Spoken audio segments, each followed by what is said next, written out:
اب نوجوان تھا، اس کے سر پر برتن تھا جس میں وہ شراب لے کر جا رہا تھا، تو وہ دیکھتا ہے کہ سامنے سے رسول خدا اپنے کچھ اصحاب کے ساتھ تشریف لا رہے ہیں، تو وہ ڈر جاتا ہے، خوفزدہ ہو جاتا ہے کہ یا اللہ کہیں مجھے رسول خدا کے سامنے شرمندہ نہ ہونا پڑے، کہیں میری آبرو چلی نہ جائے، کہیں میری عزت نہ چلی جائے۔ تو وہ دیکھتا ہے کہ رسول خدا اس کے قریب آ رہے ہیں، اور قریب آ کر رسول خدا اس شخص سے پوچھتے ہیں کہ اے جوان،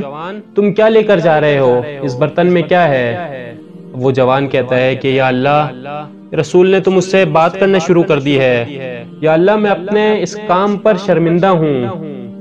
میں شرمندہ ہوں، میں تجھ سے سچی توبہ کرتا ہوں، میری آبرو بچا لینا، میری عزت بچا لینا۔ تو رسول خدا پوچھتے ہیں، تو وہ ڈرتے ہوئے شرمندہ لہجے میں رسول خدا کو جواب دیتا ہے کہ یا رسول اللہ، میں سرکہ لے کر جا رہا ہوں،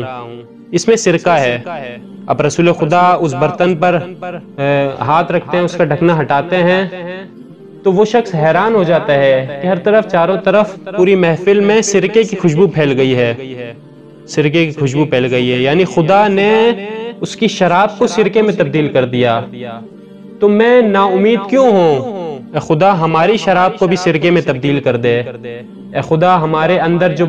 برائیاں ہیں، ہمارے اندر جو بدیاں ہیں، ان کو اچھائیوں میں تبدیل کر دے۔